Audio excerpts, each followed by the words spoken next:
A simple man help a pregnant woman. 24 hours later, he lost his only son. The rain fell gently as David closed his shop for the night. A quiet man with calloused hands and a humble heart, he walked home through the dimly lit streets of Chicago. Suddenly a voice. Faint. Strained. It wasn't the kind of cry one makes out of frustration or impatience. It had desperation in it, the kind that tightens the throat before the words even come out. David turned, instinctively alert. Before we go further, please ensure to like, share, and subscribe for more interesting stories like this one. There, not far from his shop, stood a car awkwardly tilted to one side, as if wounded.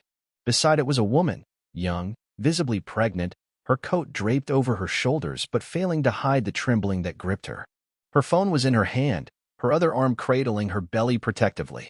When her eyes met David's, he saw the silent plea before she spoke. "I didn't know who else to call out to," she said, her voice barely above a whisper. David didn't hesitate. He never had a reason to think of himself as anyone's hero. He just saw someone who needed help. That was enough. He walked toward her calmly, unbothered by the slight drizzle beginning to pepper the pavement. "Car trouble?" he asked. She nodded, biting her lip. "The engine just died. I was on my way to my sister's. There's no signal out here." Her words stumbled over each other. "And, I'm sorry, I know it's late." "Don't worry about that," David said gently. "Let's figure this out." Without another word, he slipped off his own coat and laid it over her shoulders. She protested, but he shook his head. "You're carrying someone more important than I am." His words made her smile, just a little. And in that moment, it was enough to hold back the tears threatening to spill. David bent slightly to examine the car but didn't linger. He wasn't a mechanic. Still, he understood enough to see the battery had gone cold. He took out his phone, stepped a few paces back where the signal was stronger, and made a call to his friend who owned a tow truck. "It might take him 20 minutes, David said as he returned. "You all right to wait with me?" She nodded again, this time with a little more steadiness in her voice. "Thank you." They waited together in quiet. Rain began to fall in earnest now, not harsh, but steady, enough to soak through fabric if you stood long enough. David didn't seem to mind. He stayed beside her, listening as she nervously filled the silence with fragments of her story, how her husband was working out of town, how this baby wasn't planned, how she sometimes still woke up unsure of how she'd manage any of it. David didn't try to fix her problems. He didn't tell her everything would be all right. He just listened, and in doing so, gave her something rare, peace. "I don't even know your name," she said, her voice softer now. "David. I'm Eliza. I really don't know how to thank you." "You don't have to," he replied, simply. A car's headlights finally cut through the misty air, and the tow truck came into view. Relief washed over Eliza's face. David helped her into the cab while the driver loaded the car. She paused at the door, digging into her purse. "Please," she said, offering a few folded bills. "At least for your coat." David raised a hand. "Keep the coat. And the money. Use it for baby things. Diapers aren't cheap, or so I've heard." Eliza stared at him, stunned by the kindness. "I won't forget this." He smiled, just enough to crease the corners of his eyes. "Just get home safe." The truck pulled away slowly, its red lights fading into the curtain of rain. David watched it until it disappeared from sight. The street returned to its stillness, as though nothing had happened. He turned, the rain now tracing rivulets down his shirt, soaking into the fabric. He didn't rush. The silence didn't feel so empty anymore, just quiet again. He walked back past his closed shop, past the empty bench where someone had once carved their initials, and finally disappeared down the path that led home. He didn't look back. Not once. What waited beyond the night, he could not know. But for now, there was a sense of quiet satisfaction in his step. He had done something good, not for applause or reward, but because the world was better when people simply helped each other. And in that moment, that was all that mattered. The morning broke gently, without fanfare. Golden sunlight spilled across the checkered floor of the kitchen, casting long, sleepy stripes across the wooden table. The birds outside seemed to sing in harmony with the soft clinking of cutlery and the warm sizzle from the stove. In the midst of it all, David stood in his small kitchen, spatula in hand, flipping eggs with a casual rhythm that came from years of practice. His sleeves were rolled up to his elbows, and a faint smell of toast and butter drifted through the air. Everything about the room felt lived in but cared for, from the faded curtains that fluttered slightly with the breeze to the coffee mug sitting patiently by the sink, waiting for its daily fill. A sudden burst of laughter rang out behind him. Daniel, 12 years old and all energy, came bounding in with his usual morning chaos. Hair tousled, socks mismatched, backpack half-zipped. "You made the weird eggs again," he said, pointing to the pan as he slid into his usual chair. "They're not weird," David replied, grinning over his shoulder. "They're just enthusiastic. They like to dance in the pan." Daniel rolled his eyes dramatically. "They look like they lost the dance battle." David chuckled, plating the enthusiastic eggs beside 2 slices of toast and setting them in front of his son. "One day, you'll appreciate my culinary genius." "One day," Daniel echoed, already digging in with the kind of hunger only a growing boy could summon. There was a rhythm to their mornings, and it always began like this: jokes shared between bites, small routines that had grown into rituals. David poured himself a cup of coffee and leaned against the counter, sipping slowly as he watched Daniel eat. The boy reminded him so much of his late wife, her spark, her stubborn grin. It made David's heart ache in a way that had softened over time but never truly healed. But Daniel was joy, a walking reminder of everything good. And these mornings, ordinary, warm, and filled with laughter, were the moments David lived for. "You have that science thing today, right?" David asked. Daniel nodded mid-chew. "Yeah, presentation about gravity. I'm using my bike for it. Gonna show them how fast I can coast downhill without pedaling." David raised a brow. "Is that science or a dare?" "It's science with flair. Just don't turn it into an emergency room lesson." Daniel laughed, hopping off his chair and darting toward the hallway. "I packed my helmet already." David shook his head, amused and slightly resigned. "And lunch?" Daniel's voice echoed from the other room. "In the bag. Homework. Did it last night?" "Shoes." There was a pause. A thump. A scuffle. "Now I have them." David smiled into his coffee. Moments later, Daniel was back, breathless and ready. Backpack secured, laces double-knotted, helmet in hand. He looked every bit the adventurer he believed himself to be. "I'm going the long way today," he said. "Gonna stop by the bakery, see if they still have the strawberry rolls." David reached into his wallet and handed him a crumpled bill. "Bring me one too, if you're feeling generous." Daniel winked. "I'll think about it." At the door, father and son stood for a brief beat. It was always like this, the unspoken pause before goodbye. David leaned down, pressing a gentle kiss to his son's head. "Ride safe, okay?" "I always do," Daniel said confidently. But David knew. He knew how wild the streets could be, even in a quiet town. He also knew when to let his son fly a little, just enough to feel free, but not too far to lose the line between safety and danger. Daniel mounted his bicycle, feet steady on the pedals. The morning light caught the silver of his handlebars as he pushed off, wobbling slightly before finding his rhythm. He turned to wave, and David raised his hand in return, watching with a quiet smile. The bike carried Daniel down the lane, faster now, his figure shrinking with distance. His laughter lingered, carried faintly by the wind, until it was no longer heard. David remained at the doorstep, watching until there was nothing left to see, just an empty road stretching forward, kissed by sunlight and bordered with trees. Then, slowly, he stepped back inside. The dishes still needed washing. The day still needed living. But for now, the silence in the kitchen was comforting, not lonely. It was filled with echoes of laughter, of clattering dishes, of a boy's voice filled with life and motion. David reached for his coffee, now cooling, and took another sip. Somewhere not too far, Daniel was riding, dreaming of science and speed and strawberry rolls. And to David, that was enough. The house was unusually still. David stood in the kitchen, hands wrapped around a warm mug of coffee, staring out the window with absent eyes. The chair Daniel had occupied just hours ago remained slightly pushed out, as if inviting him back. The butter dish sat uncovered on the table, and a corner of toast still rested on Daniel's plate, untouched. The laughter from earlier clung to the walls, faint like a whisper that refused to leave. Then came the knock. 3 sharp raps. David didn't move at first. His mind tried to place it out. Perhaps a neighbor, or maybe Eliza from the night before returning the coat. But something about the sound felt heavier, like it carried weight, not urgency. Another knock followed, softer this time. He placed the mug on the counter, walked to the front door, and opened it. 2 officers stood before him, both in uniform, both still. One younger, face taut with nervous tension. The other older, holding a kind of practiced sorrow in his eyes. "Mr. David Morris," the older one asked gently. Yes, David replied, his voice cautious. I'm Sergeant Keller. This is Officer Barnes. May we come in? David stepped aside slowly, a growing knot forming in his stomach, the kind that warns of bad weather before the skies even turn gray. The officers entered, removing their hats out of courtesy. But there was no small talk, no pleasantries, just silence, thick, suffocating. Mr. Morris, Keller began, carefully choosing each word. We're here regarding your son, Daniel. Time bent slightly. David blinked, uncertain. What about him? There was an accident this morning, Keller continued. Your son was riding his bicycle on Oak Ridge Avenue when he was struck by a vehicle.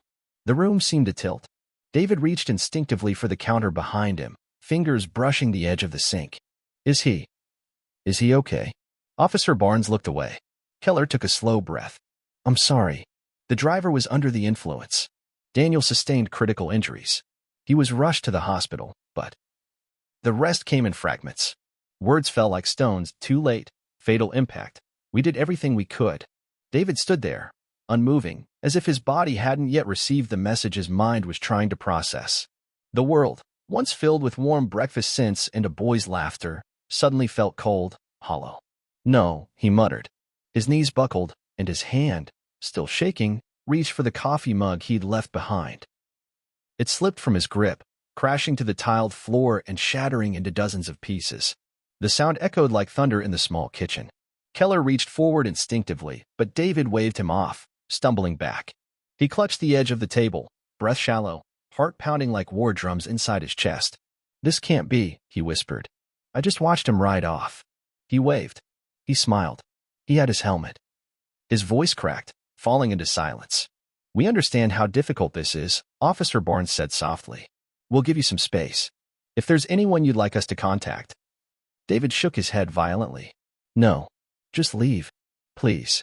The officers hesitated, then with a nod, placed a card on the table and quietly let themselves out. And then, silence.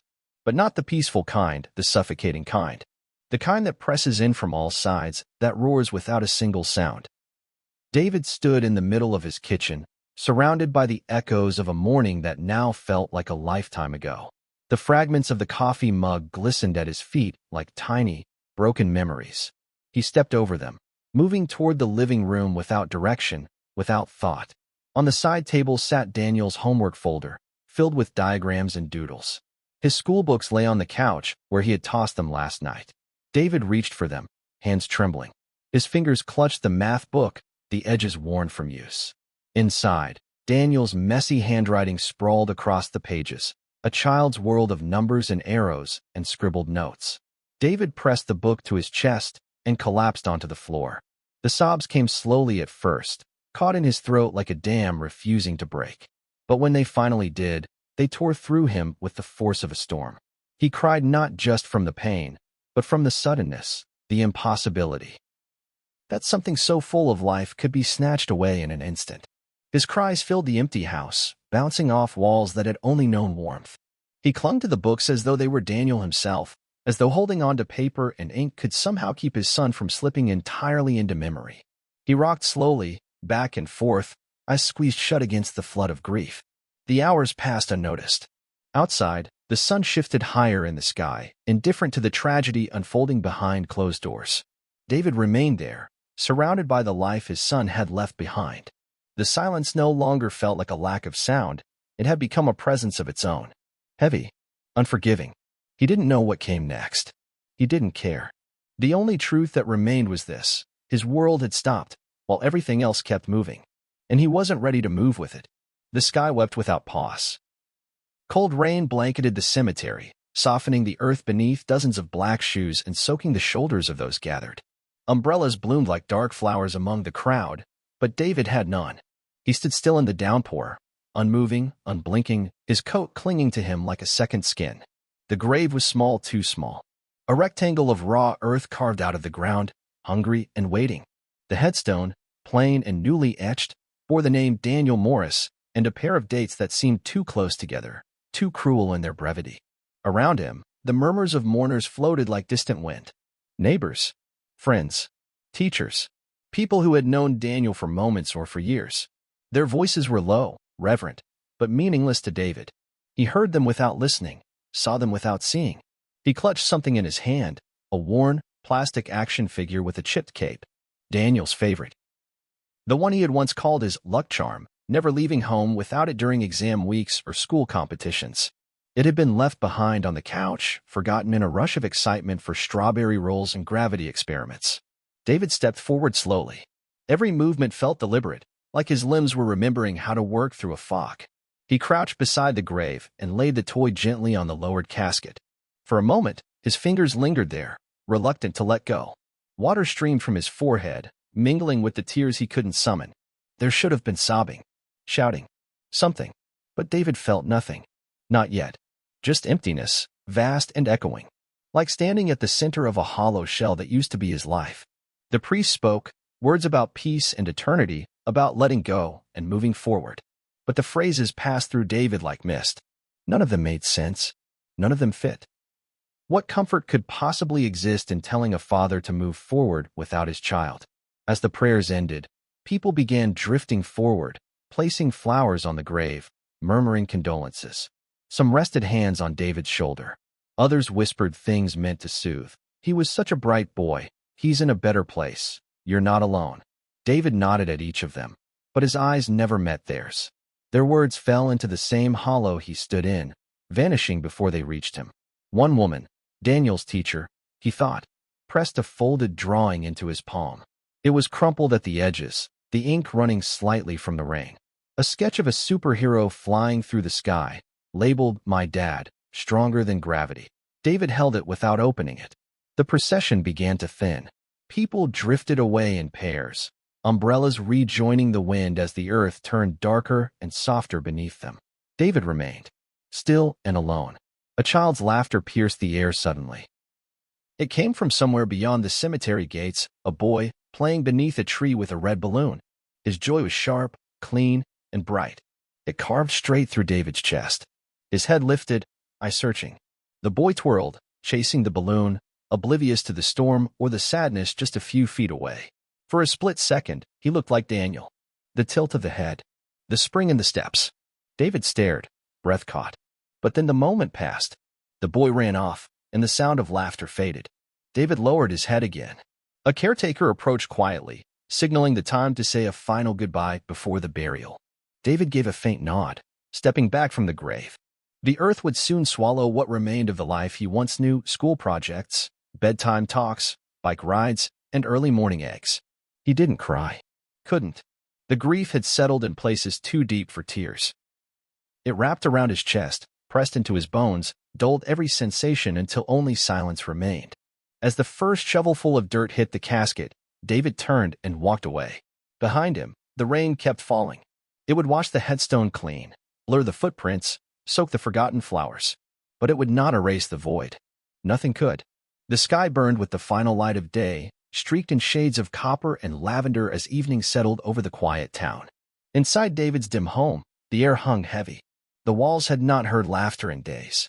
Silence pressed itself into every crevice, a quiet companion to his grief. Then, a knock. Soft, almost hesitant. David sat still for a moment, not quite trusting that he'd heard anything at all. But then it came again, gentle, deliberate. He rose slowly, unsure of who could be at his door this late, unsure if he was ready to face anyone. When he opened it, the breath in his chest faltered. She stood there, soaked in the fading glow of twilight. The pregnant woman he had helped days before. Her face was drawn, not with fear as it had been that night, but with emotion of another kind. Relief, sorrow, gratitude. She held a small woven basket in her hands. Wrapped in white cloth and ribbon, it looked carefully prepared, though slightly trembled in her grip. I asked around for you," she said, voice soft but determined. "I had to find you." David didn't respond. He only stepped aside. She entered quietly, offering a small, grateful nod. Her eyes scanned the modest space, noting its worn furniture, the coat still damp from that rainy day folded by the chair, the untouched cup of tea on the table now long gone cold. She placed the basket gently on the table but didn't open it. Her hands hovered, unsure. "You helped me when no one else would," she said. "I was stranded, panicked. I didn't even know what I was going to do. And then, you just came." David nodded slightly, folding his arms, his gaze not on her face, but drawn, as if unwillingly, to her rounded belly. Her pregnancy seemed further along than he'd realized before. It seemed to move with every breath she took, a living reminder of something growing, something beginning. I've been thinking about that moment every day since, she continued, her voice trembling now. The way you stayed with me. The way you gave me your coat. You didn't even know me. And still, you were there. David moved to sit. The chair creaked under his weight, echoing faintly in the room. He didn't speak. He hadn't spoken much in days. She hesitated, then sat across from him. There was a pause between them, thick with things unsaid. I wanted to thank you properly, she said. But when I asked around, I learned. She trailed off. Her fingers twisted together in her lap. The weight of knowledge hung in her eyes. She had learned. About Daniel. About the accident. I'm so sorry, she whispered. David looked at her finally. Not past her, not through her. At her. There was no anger in his expression, no blame. Only weariness. The hollow ache of someone who'd lost the thread that once held his world together. I didn't come to pry, she added quickly, tears forming. I needed you to know that you made a difference. That night, you reminded me that kindness still exists. You changed something in me. He blinked slowly. The words seemed to enter a place no one else had touched yet. I don't know why I came to you, she admitted. But I felt I needed to. Maybe to say thank you. Maybe to offer you something. Even if it's only words. Her eyes dropped to her belly, both hands resting there protectively. I think it saved me, that moment. You did. Silence stretched again. But this time, not as suffocating. More like a fragile space of recognition. David's gaze lingered on her belly. Life. Still growing. Still becoming. For a flicker of a moment, something shifted in him. Not healing. Not forgiveness. But the faintest spark of something stirring deep beneath the rubble of his grief. Something he didn't yet understand. A thread, however thin, connecting one shattered soul to another carrying new life. He looked at the basket. Still unopened. She followed his gaze and gently peeled back the cloth. Inside was a loaf of homemade bread, a small jar of honey, and a folded note. Simple things. Human things. I didn't know what to bring, she said softly. But I remembered what you said about cinnamon bread being your son's favorite. His eyes closed for a beat. I hope it's okay I found out, she added quickly. I'm sorry if it's too much. He shook his head.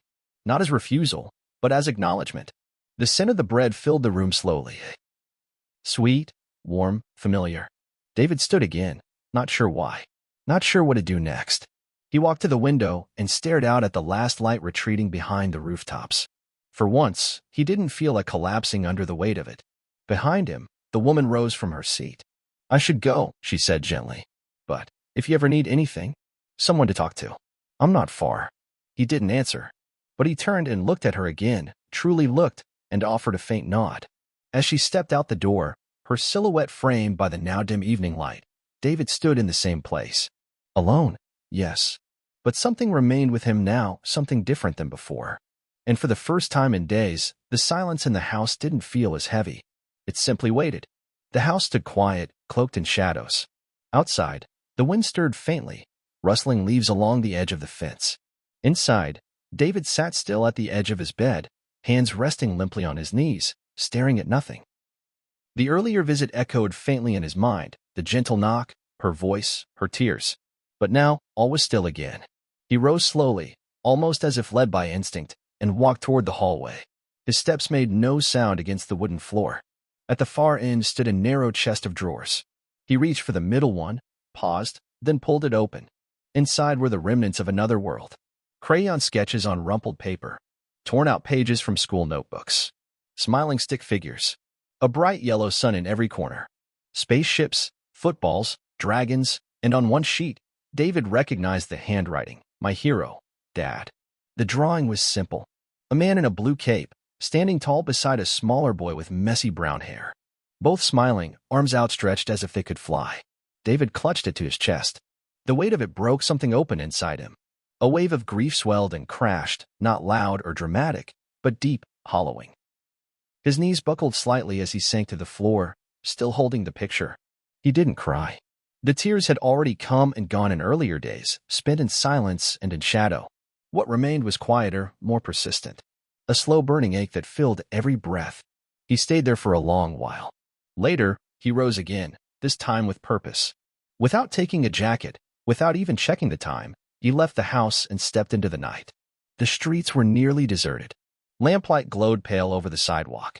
His feet moved of their own will, tracing a path he'd walked before days ago, yet it felt like a lifetime had passed. Past the baker's shop, closed and dark. Past the small grocery where Daniel used to beg for candy. Past the corner where the old man sold newspapers no one read anymore. Until, finally, he stopped. There it was. That familiar spot where the woman's car had stalled. Where a voice in the darkness had called out for help. Where his coat had found her shoulders, and his presence had steadied her shaking hands. Where kindness had been offered with no thought of reward. He sat slowly on the bench nearby. The air was cool, the breeze brushing past with soft insistence. Overhead, stars peeked through scattered clouds. David leaned back and looked up, drawing in a breath that lingered in his chest. In that moment, a quiet voice took shape, not spoken aloud, not heard in the air, but inside him. A voice built from memory, pain, love, and something else. Something new. Kindness doesn't always return the way we hope it will. Sometimes it hurts. Sometimes it feels like giving is what opened the door to loss. His fingers closed around the folded drawing still in his coat pocket. But what if that moment mattered? What if that small act of stepping forward, of staying when others walked away, left a mark beyond what I can see? His mind replayed the woman's voice, her words that trembled with gratitude. How she'd said he changed something in her. How her eyes had glistened, not just with sorrow, but with something deeper, hope. Maybe the world doesn't work the way we expect. Maybe life takes without asking. But even in the taking, maybe it still allows us to give. He exhaled slowly. His shoulders, always tight with grief, settled just slightly. If Daniel drew me as a hero, it wasn't because I was perfect. It was because I tried. I showed up. I stood beside someone when they needed it. The drawing felt warm in his hand, as if it carried something of Daniel within it. And what if that's what he saw in me? Not the man who fixed things, not the one with all the answers, but the one who chose to care. Across the street, a porch light flicked on. Somewhere nearby, a dog barked. Life, still moving, still unfolding. David remained on the bench. He thought of the child growing inside the woman he'd helped, of the future that child might one day have, of stories yet unwritten, paths yet to be taken. And he thought of Daniel's laughter, still echoing in the walls of his mind. I can't bring him back. I can't undo the silence. But maybe, just maybe, he could still move forward. Not away from the pain, but through it, carrying it, honoring it, letting it soften the hard edges of the world around him. Another gust of wind passed, brushing leaves across the pavement. He sat still for a long time, listening. To the wind, to his heartbeat, to the whisper of something unseen taking root in the quiet. He didn't know what tomorrow would hold. He didn't need to. For now, it was enough to know that his choice, the choice to be kind in a world that sometimes breaks without warning, had meant something. And somehow, that truth began to warm the cold space left behind. Weeks had passed since the night David had wandered through the town, alone with his thoughts. The world hadn't slowed, nor had the weight of grief lessened, but something in him had shifted. The aching space left behind by his son was still there, but it had grown quieter. And in that silence, something new was beginning to take root. It was a crisp morning when David found himself walking down the familiar road that led to the local shelter. The building was modest, tucked between two old storefronts. There had been no grand plan, no moment of sudden clarity. But the thought had stayed with him, maybe, just maybe, he could offer something more than his sorrow. When he walked inside, he didn't need to say much. The woman was there, her face softer now, more at ease than when he had last seen her. She looked up, recognition flashing in her eyes. Her smile was hesitant at first, but it quickly grew genuine when she saw his resolve. I didn't expect you, she said, her voice warm. She was wearing an apron now, a simple gesture that spoke volumes about the shift in her life, too. David smiled faintly. I want to help. They didn't talk long. There was no need. Together, they sorted through donations, clothes, blankets, canned food, distributing them to the families who had come for aid. With each item they handed over, there was a subtle shift in David. The emptiness inside him was still there, but now, as he offered help, something else began to fill the space. He didn't speak much. He didn't need to. There was a quiet understanding between them as they worked side by side. She handed him a jacket, and he folded it with care, placing it into the hands of a young mother. Then, without thinking, he smiled at the small child clutching her mother's leg, a smile that was more natural than it had been in months. As the morning wore on, David found himself laughing at the children's playful chatter, feeling the lightness in his chest grow with each passing moment. He didn't know it, but it was healing him, piece by piece. The final montage was slow, gentle. A collection of quiet moments of David interacting with others, smiling at children as they played, building toys from the remnants of forgotten wood and nails, comforting an elderly woman who had lost her husband. The scenes unfolded like a soft sigh, gentle and full of meaning. His face, once worn and drawn, now carried a trace of peace, even joy. Later, as the day ended, he returned home. He stood in the living room, staring at the empty shelf. The photograph of Daniel, his son's joyful smile frozen in time, was still there. David placed it carefully next to a small teddy bear, his son's favorite toy, now worn with age. He stood back for a moment, taking in the sight. Then, a voice echoed softly in his mind, a quiet reflection from deep within him. We don't always understand why we lose. But even in loss, we can choose to give. David closed his eyes, allowing the words to settle deep within his heart. The journey wasn't over. But for the first time in a long time, David felt a glimmer of hope. If you enjoyed this story, ensure to like, share, and subscribe for more amazing, heartfelt stories like this. Also, let us know where you are watching from, and drop your thoughts in the comments. We'd love to hear from you.